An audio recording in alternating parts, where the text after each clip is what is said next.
They put me in the front page. They put me in the front page of the newspaper next morning. It says if it's too good to be true, it just is. What was too good to be true? That was the title of the article. What do you mean that was too good to be true? The bicycle in front of the house, in front of my house, my apartment. It says too good to be true, it just is. You know. So that was the article. Yeah. So when they're booking me in the jail, they're like, "Oh, you're gonna be in the front page next tomorrow."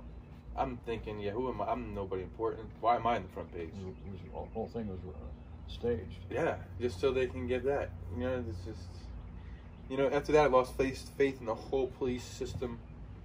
You know, never trust a cop anymore after that. Now I do believe what everybody says in the rap music and TV and stop snitching, all that. Yeah. Well, I'll tell you another story after a bit. Let's go a little further. So what you had to go to? You had a hearing then or something? Did you spend time in jail right that night? Oh, I bonded out. My dad bonded me out. So it was weird, you know. He you want to go shopping, car shopping with your dad, but instead he uses, you know, we have to use my income tax check to bond me out. So how much was the bond? I think $200. Cause it was $500. I think it was $500. It was for 5,000 or more? Yeah, for 5,000 because it's a felony. So that had, in order to, but you had a hearing at some point with a judge for that. Yeah. So when did that So happen? the judge threw the case to a deferred program, so I went to the deferred program, and then I failed a drug test there for marijuana. They kicked me out of the program. Then they put me on real probation. That happened after, there had to be a time lapse there. Yeah, it was 6 months. You go to court, and then they said, since you've never been in trouble, we'll put you in a little program where once you're done, it gets rid of your charge. Wow. And you came down to Sarasota, I understand. You didn't tell me this now in this interview, but you came down to Sarasota thinking smoking pot on the beach in Sarasota would probably be safe enough. Yeah, and then that's what got me kicked out of that program. So what happened when you were doing the pot? Well, no, I already got kicked out of the program. No, so then, now I'm on felony probation, which I should just pled not guilty. I pled not guilty out of one. So now I'm in this freaking and why did that? Why well, this is what they do to me. They put me in a deferred program. Then they piss test you twice. They what? They pee test you as soon as you get there. Then 30 days after. I failed both. Really? Right, for marijuana. Then he's like, then they put you in. Then they say, okay, now you're gonna go to probation, felony probation, and then you have to go to rehab too. They force you. So I go to student rehab once a week. You have to pay for it. It's like $40 a class. How many classes? That's a lot. It's like 30. It's like 3 months worth. So it's like 16 classes. And times $30 a class, $1,800. Yep. Wow. Well, no, it's 30 times 18. That's 300. Oh, so what am I saying? 30 yeah, it's less than $1,000. $600. Yeah, and that's on top of the $4,000 court fine, court costs. They fine you that much. Yep, and if they don't pay it, you don't get your license. You lose your driver's license. Yeah. So I had to pay all that. Then the beach incident happened. Mm-hmm. Then I got a ticket for. When you got the beach incident, you had a ticket for that. Yeah, and then that violated it. Then I go to jail. How much did you pay for the ticket? The ticket was $400. So here you got $400 plus $700, $800, $1100, $1200. I mean, this thing really piled up on you. Yeah, and then I went to the, then after the ticket, the felony probation said I violated because I got the ticket. So then I went to jail for 30 days. So now I'm 30 days behind my bills now too. So the economics really pile up again. Yeah, so it's just like, right. Which I understand, it's my fault in the first place. I'm the one who touched the bike. We're going to. You know, I just want the viewers to know I'm not just complaining. I'm just explaining. He's telling you, and I'm asking, what was just about this thing? Yeah, which I haven't said yet. It sounds like something that may not be just at all. Yeah, it's like somebody. Even let's say I did steal the bicycle, for someone to go through all that just for a bicycle, it's a little rough. A dumb kid would do that. Yeah, it's like so. That's probably why the cop was saying all of it, treating you like a dumb kid. So what I'm thinking is that the cop, they planned it. They said, you know what, this kid Alex Solis talked in internal affairs, said really nasty stuff about the police department, and so that's why they put it in the newspaper. Yes. So they're like, you know what, we're gonna get this kid back. Because my life was fine. We're going to get even with him. Yeah. So you ended up spending the 30 days in jail. And yep. that was an experience as well, by just being in the jail. Let's talk about that a little bit. Yeah, that was a weird, rough, little weird place, man. Those are general adjectives. So the first thing when you go into this jail, the Manatee County Jail. Now let's talk about the jail before we get that far down the road too quick. It's not an old building. It's fairly new construction. But it's way out of Bradenton, north of Bradenton, probably. It's in Palmetto.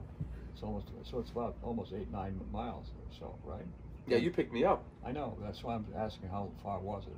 Probably close to 10 miles. Yeah, like between Tampa, in the middle of Tampa and Bradenton. Right. So you go in that jail, and what was the first thing you did when you went in the jail? Oh, so the first thing, man, you're thinking, okay, it's just going to be a system, the process. You go in, no, it's none of that. You got these two guards. These are the same guard. This little short guy looks like Will Smith's brother Carlton. He looks, he's a little flamboyant. You can tell this guy's flamboyant, man. He says he's not black. He says he's not gay, but you can tell he's as gay as can be. Oh, really? Yeah, and so he's. Why do you know that? It's his voice, the way he's walking, talking. He's feminine, For you to be a guard and feminine at the same time, it's supposed to be tough, So then he's, he has his job. His job all day is just to pat men down. That's all he does for 12 hours. He gets to feel you up. So he gets his feels in, and he makes his jokes, cracks his jokes. When he felt you up? He just does it, and you can tell he overreaches. But they all do, man, and it's like, but what can you do? You're in jail. You're stuck there. You're submitted to being patted down, which means they're feeling your sexual parts. Yeah, and then and it's his job is to see you naked. So there's a moment where after he's done pat you down, you get naked and you call him. He opens the door, he looks at you, and then he closes the door. So it's just like. Do you have a camera? I don't think so. But nobody knows. Is there a camera there? Not in the room, outside the room. Mm-hmm. But not in the where you change clothes. No, it's okay. Not that we know. It's just. So you were there for 30 days. Yeah. And so when you went in and you stayed in open, was it a separate room or was it a dormitory? It's separate cells. It's cells, outside of this big dorm. You get a big dorm in the middle, and the cells on the outside. It's not really a dangerous place. If you mind your own business, you'll be all right. Well, if you don't mind your business, that means you're doing what? That means you're talking to people. You're mingling. If you're socializing. Yeah, then you're gonna get in trouble. Because. For one, the people are shitty, and then number two, the guards. The guards looking for trouble. Those guards love trouble. So the people are shitty, meaning what? Like you're in Bradenton, so it's a heroin capital. So you're a whole bunch of heroin addicts who are defenseless to anything illegal in there, like crime-wise. Like if the police do anything to these people, they can smack you around. You're not gonna do anything. You're a heroin addict. You're the shit. So they're free to do what they want to do. The guards. To harm you or bruise. Yeah, I watch these guards beat people for nothing. I watched one guy didn't know English. The guard said, "Get off the line, get off the line." He kept saying it, knowing the guy didn't know English. Mm-hmm. He said, he blew the whistle. 10 guys came. Bam, bam, bam, bam. I'm talking about this kid's like 5 foot, 200 pounds. Don't know English. So when they got done pounding him, how badly was he injured? I don't know. They had one of the inmates mop the blood up, and they took him by 1 foot and just dragged him. And that's how I knew. I was like, wait a minute, wait a minute, this is not illegal. The homosexual stuff, obviously people are going to abuse their power. But when they're putting people's safety in, they're telling you before you go to sleep, if you do anything wrong, we're going to come in here and beat the shit out of you. Mm-hmm. If you make us look bad, we're going to make you look 10 times worse. They tell you, like, no one's going to save you. You can, and then I watch people get beat in the cells. And they're hitting the button. I need help. I'm getting beaten by 3 black guys or 3 white guys because they're the race wars in there. They hit the buttons. They're screaming for help. Guards don't show up. 30 minutes later, guards shows up. The dude's already like black and blue. So if the person, do they have any chance of complaining to anybody and not getting help? No. Once you complain, you're done. The one one black lady sergeant, I don't know what she is.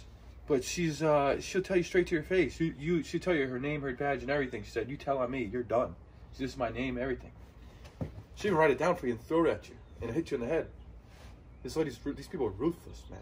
So what happens when they do say something? Because that has to happen. Somebody must say something. I don't know.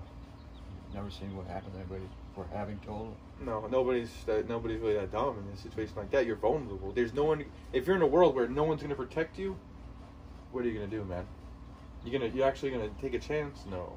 So you witnessed none of that. Everybody's docile and trying to get along to save their day to day.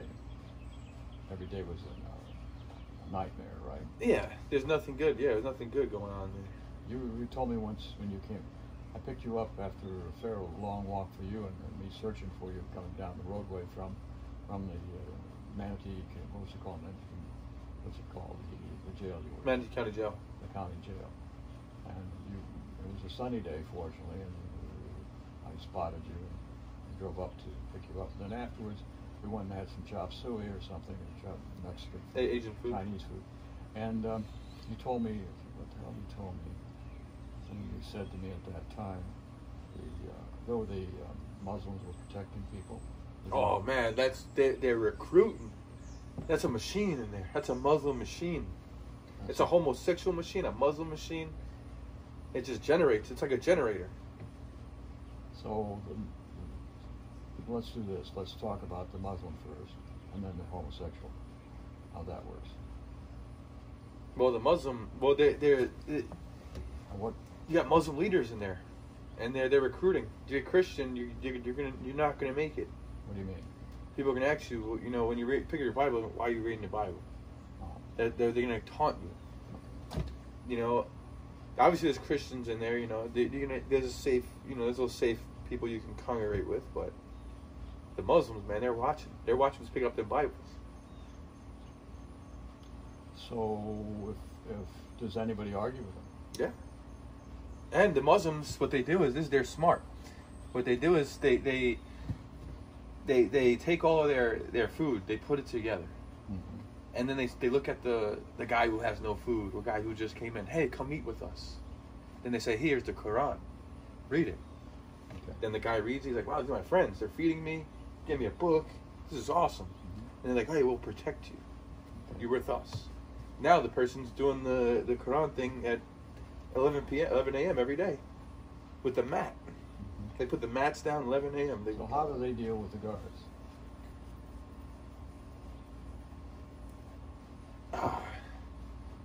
If everybody else has difficulty, why don't they? Because they work in groups, man. So if the guards attack one of them, the guards know. Yeah, the guards know. Hey, look, there's a team. That's a team right there. you bother them, then they'll really get us. How do they get back? Oh no, the guards are not scared. Trust me, the guards are not scared. But the guards, they know, like, hey, look, this is, you know, what they'll do is the guards will walk in. You mess with if there's a situation, the guards like, hey guys, get in the thing, and then there's an argument. The guards will just start switching the rooms around, confusing people. Mm-hmm. All these people are friends on this side. Oh, we'll take this word out. This one, this one. They love doing that. So now you have, how many would you say of the Muslims there are doing that? It is a dorm of 100 people. You'd have 60 people in that dorm recruited within a month. And how many Muslims? 60. All 60 recruited Muslim. And The other 40 from either don't about care about God 3 or... or 4 or what, starting out? Yeah, you have 2 starting out. And then it's just a sickness. You know, when I got in there, it was 10. Then it became the whole half of the dorm. Got the Quran in their hand. The guards are really wary of that. I mean, they could, by doing the wrong thing, offending Allah or Muhammad or saying something about that. Because if you talk, were they Sunni Muslim? I don't know. Well, I didn't really make friends with them. Okay. I had to at one point, you know, because that's... Why did you have to? They kept bothering me. Like? Just telling me, hey, man, you know, come eat with us, this, that. I said, no, I'm Christian. I pulled the Bible out right in front of them. Hey, look, I don't want to be bothered, you know? Okay. A lot of respect there, because, you know... but, you know, and then the one guy, Muhammad...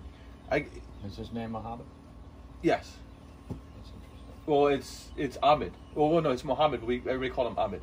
But his name was really Muhammad in his tag. Mm-hmm. So, Muhammad, one day I was studying Bitcoin with the newspapers and all that stuff. He said, hey, I know about Bitcoin. Come and teach me. Come teach me what I know, and I'll teach you what I know.